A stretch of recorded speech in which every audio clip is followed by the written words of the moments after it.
저는 33이고 내년에 학교 들어가는 딸을 두고 있는 평범한 아이 엄마입니다. 저희 남편에게는 여동생이 하나 있는데 우연의 일치로 신우의 딸 역시 저희 애랑 동갑이에요.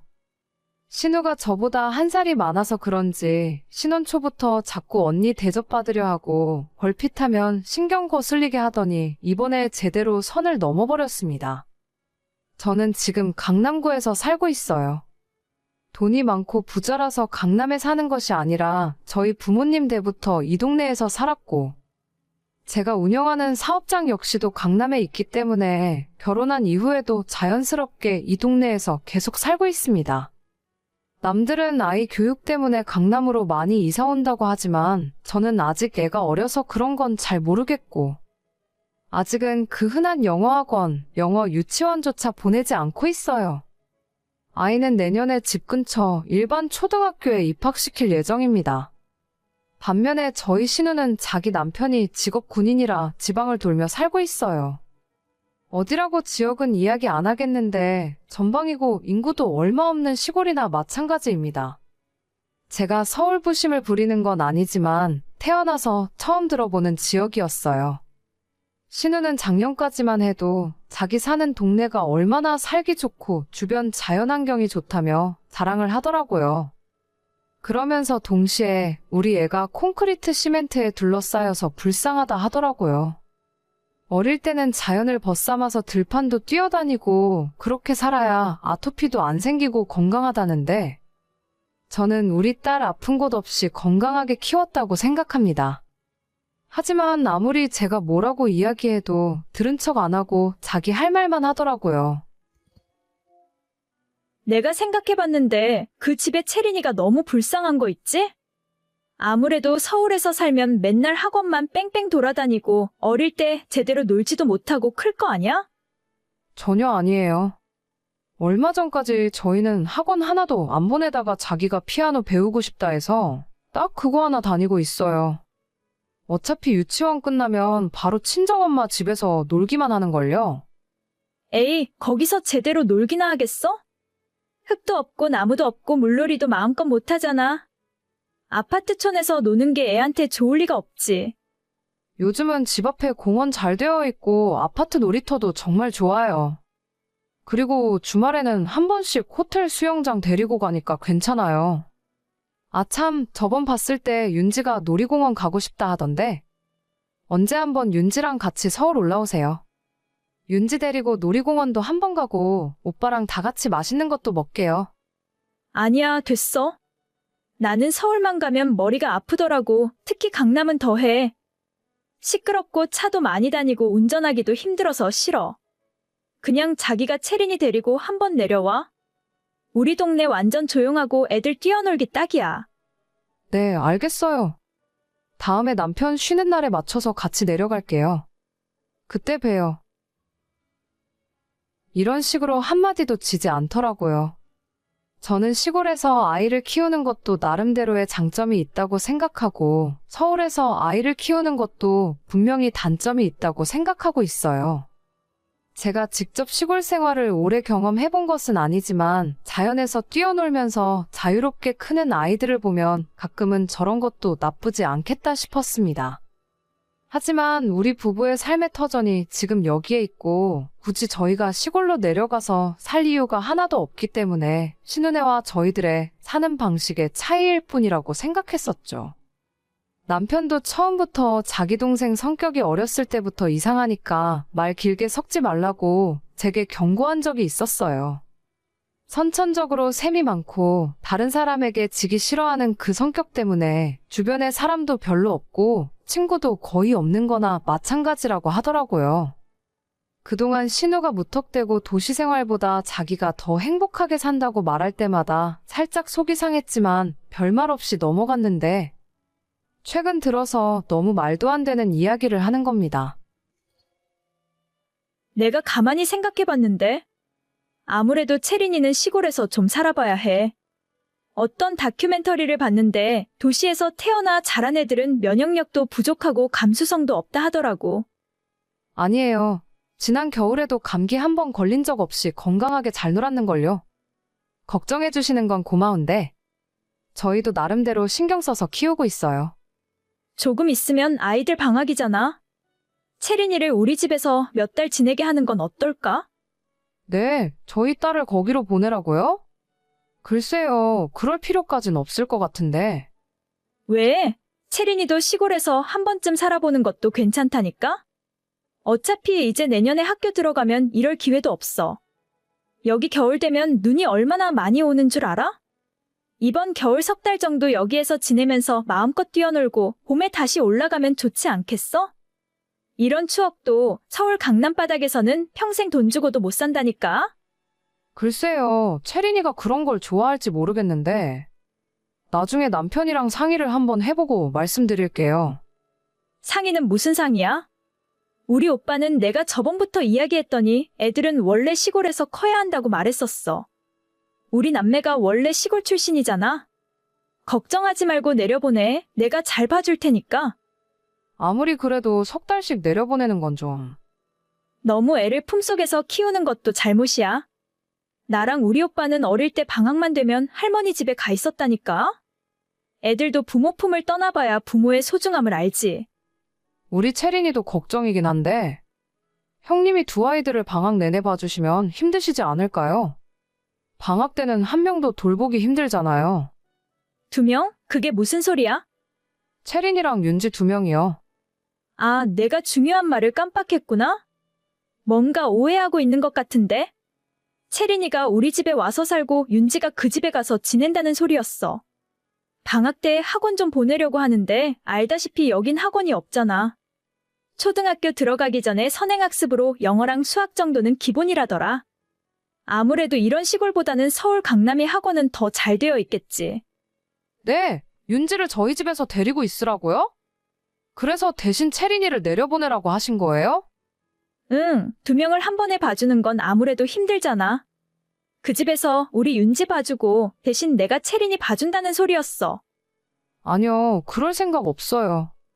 저희 채린이도 피아노 학원도 다녀야 하고 나름 여기서 할 일이 많아서요. 그래? 그럼 어쩔 수 없지.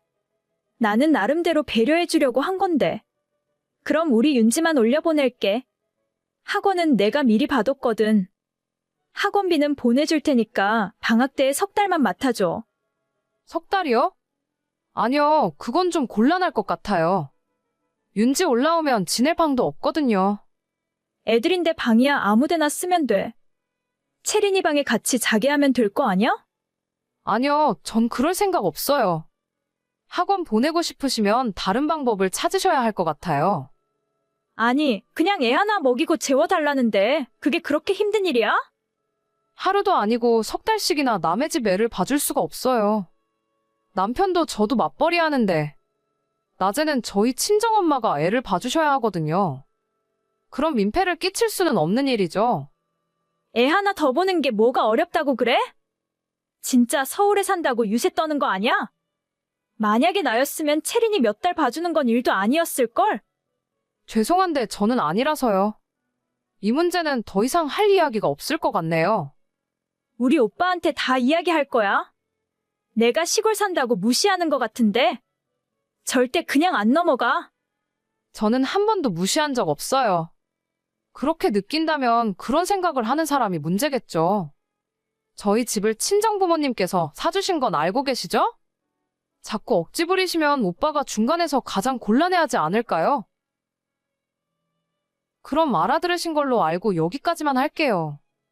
이 문제로 더 이상 식구들끼리 시끄럽지 않았으면 좋겠어요. 갑자기 연락해서 우리 딸을 자기 집에 보내라고 하길래 무슨 소리인가 싶었어요. 결국은 신우가 자기 딸을 서울에서 학원에 보내고 싶었나 봅니다. 제가 집에서 살림하는 사람이면 조카를 봐줄 수도 있을 것 같은데 맞벌이를 하면서 늦게 퇴근하고 집에 오니 그럴 수도 없어요. 안 그래도 우리 딸 하나 친정엄마한테 맡겨놓는 것도 너무 죄송한데 조카까지 엄마한테 부탁할 수는 없는 노릇이잖아요. 적당히 알아들었으면 그만해야 하는데 쓸데없이 오기를 부리다가 서로 얼굴 붉히는 일까지 생겨버려 유감이네요. 그나마 눈치는 있는지 저희 남편한테 이야기는 안 한 것 같아 다행입니다.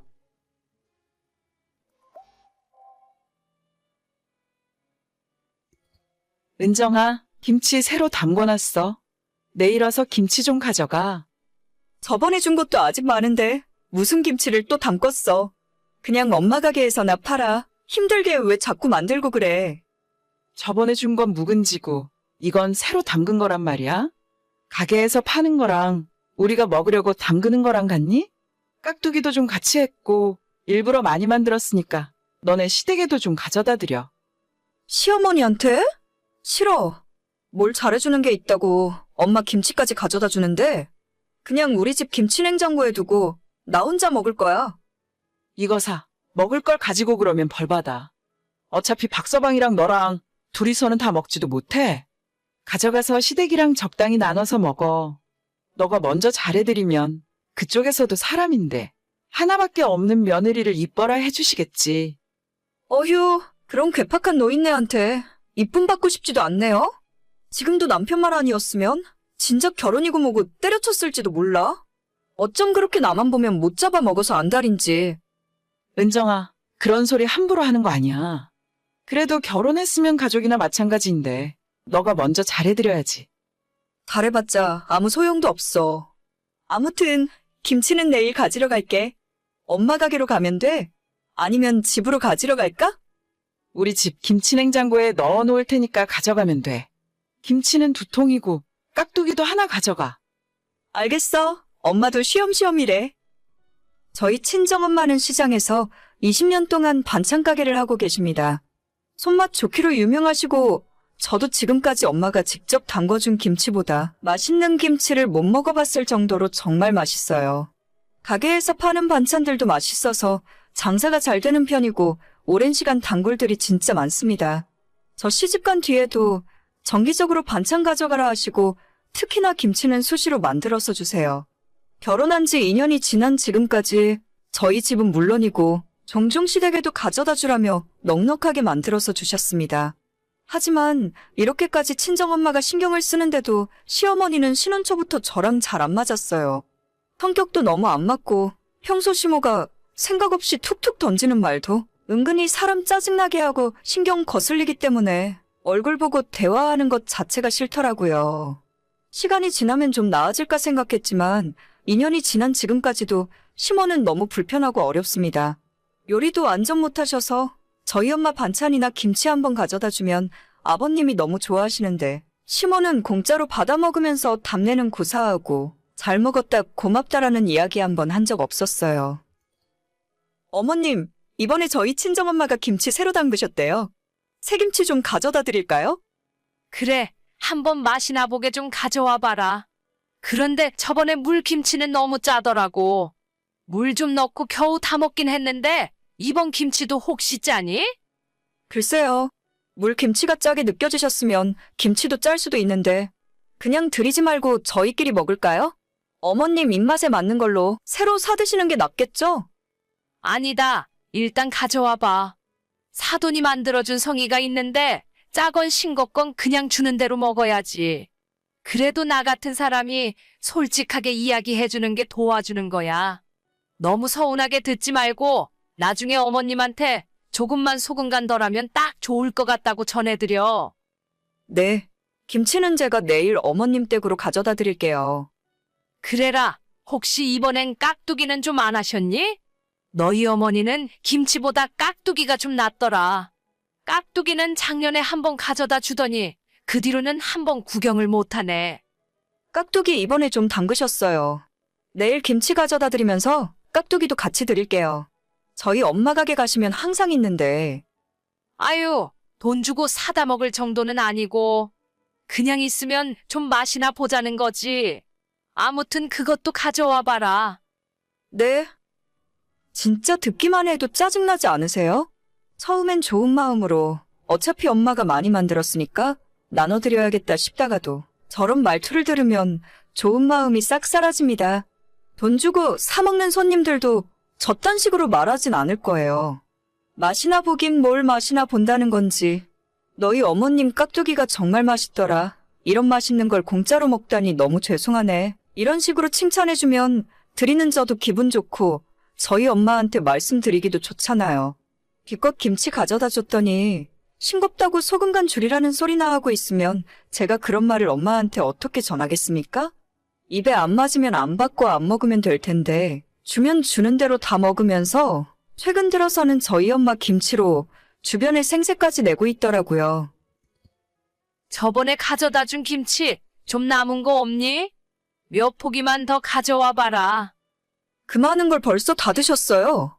제가 큰 통으로 하나 가득 가져다 드렸는데 아니야. 그걸 어떻게 벌써 다 먹겠니? 우리끼리 먹기에는 너무 많길래 아파트 아줌마들한테 반 포기씩 나눠줬는데 너도 나도 더 달라지 않니? 나보고 직접 만들었냐 하길래 그렇다고 했더니 깜짝 놀라더라고. 딴 사람들한테 다 나눠주셨다고요? 친정엄마가 어머님 드시라고 고생해서 만드신 건데 사돈댁은 그게 일이잖니. 원래 맨날 하시는 분들은 별로 힘들지도 않아. 딱 5포기만 더 해달라고 말씀드려. 아줌마들 3포기 나눠주고 2포기는 나도 좀 먹어야지. 어머님, 그건 아닌 것 같아요. 저희 엄마가 힘들게 만드신 걸 왜 다른 사람한테 나눠주세요? 요즘 재료비도 엄청 올라서 돈으로 따져도 만만치 않아요. 그깟 배추값이 얼마나 한다고. 양념이야 어차피 너네 엄마 가게에 잔뜩 있을 거고 절인 배추만 사다가 대충 속 넣어서 주면 되는 거 아니냐. 배추값 그거 얼만데? 내가 줄게. 진짜 무식하면 입이라도 다물고 있어야 하는데 심오하는 말 때문에 혈압 터질 뻔했어요. 김치가 심오 생각하는 것처럼 그리 단순하게 만드는 것이 아닙니다. 절인 배추도 손이 많이 가지만 김치 양념 만드는 건 정말 중노동이에요. 채소 육순에서 찹쌀가루, 콩가루 넣고 풀 쓰고 식혀서 고춧가루부터 가진 양념 넣고 버무리는 것도 정말 일입니다. 특히 겨울이면 몰라도 한여름에 김치속 만들고 있으면 땀이 흥건해질 정도예요. 들어가는 재료들도 거의 다 국내산만 사용하고 아시는 분은 아시겠지만 국내산 고춧가루 값부터 정말 장난이 아니게 비쌉니다. 돈 들이고 시간과 정성 들여서 만들어 가져다 줬는데 반응이 저 모양이니 저희 집에 김치가 썩어나고 있어도 주고 싶지 않더라고요. 된장찌개 하나 똑바로 못 끓이는 분이 무슨 염치로 김치를 자기가 담궜다고 떠벌리고 다니는지 모르겠어요. 그러면서 왜 공짜로 나눠주겠다고 떠들고 다니는지 생각할수록 더 열받아요. 친정엄마도 아무리 장사하는 입장이라지만 주변에 친한 분들에게도 많이 베푸시거든요. 손이 커서 음식을 조금씩 못하시니까 잔뜩 만들어서 이웃도 나눠주고 주변 지인들한테도 조금씩 나눠주면 대부분 맛있게 잘 먹었다 해주시고 빵이나 과자 같은 간단한 답례품까지 주시곤 합니다. 그게 정상적인 사람들의 반응이고 제가 심호한테 바라는 것도 딱 그 정도였어요. 하지만 상상도 못한 소리를 들은 뒤로 더 이상 심호에게는 아무것도 해주고 싶지 않더라고요. 배추값 따위 필요 없어요. 그냥 어머님이 배추 사다가 직접 만들어서 나눠주세요. 앞으로는 김치 달라는 소리는 하지도 마시고요. 친정엄마가 저 먹이고 식구들 먹이려고 만드신 건데 얼굴도 모르는 사람들한테 나눠주셨다니 정말 실망이에요. 원래 김치하면 이웃들끼리 나눠 먹고 그러는 거야. 뭘 그렇게 빡빡하게 굴고 그래? 그렇게 이웃 챙기고 싶으면 어머님이 직접 만들어서 챙기시라고요. 왜 저희 엄마가 만들어서 어머님이 생색을 내세요? 이미 다 주겠다고 이야기해놨는데 그럼 나보고 어쩌라고? 그럴 거면 처음부터 주지를 말던가. 다 얘기해놨는데 이제 와서 이러니까 나도 헷갈리고 기분이 좀 그러네. 앞으로는 헷갈리시는 일 없게 다신 안 드릴 거예요. 엄마가 가게에서 돈 받고 파는 것보다 훨씬 정성 들여 만들었는데 진짜 서운한 걸 넘어서 너무 황당하고 슬퍼요. 김치는 이제 못 드릴 것 같아요. 뭔 김치 하나 때문에 슬프기까지 해? 알았다. 나도 치사해서 더는 이야기 안 한다. 그렇게 저는 심호와 완전 사이가 멀어지게 되었습니다. 친정엄마 속상할까봐 직접 이야기는 안 했지만 앞으로 엄마가 주시는 모든 반찬들은 시댁엔 가져다 주지 않을 겁니다. 심호는 입이 방정이라서 말을 하면 할수록 스스로 점수를 깎아먹는 것 같아요. 저랑 그렇게 한바탕 하고 며칠 뒤에 시장에 있는 저희 엄마 반찬 가게에 조용히 나타나서 김치 몇 포기를 사갔다 하더라고요. 주변에 떠벌려 놓은 게 있으니 주긴 줘야 하니까 결국 본인 돈 주고 사서 선물해 줬나 봅니다. 왜 저렇게 멍청한 짓을 자처하는지 가만히 있었으면 저희 친정엄마가 계속 챙겨줬을 텐데 스스로 굴러들어온 복을 걷어차버리네요. 저는 이번 기회로 다신 시모에게 호의를 베푸는 일도 없을 거고 잘 지내려고 노력도 하지 않을 거예요. 정말 사람한테 이렇게까지 실망한 적도 처음입니다. 오늘의 사연은 여기까지입니다. 구독과 좋아요, 알림 설정은 많은 힘이 됩니다. 다들 행복하시고 좋은 하루 되세요.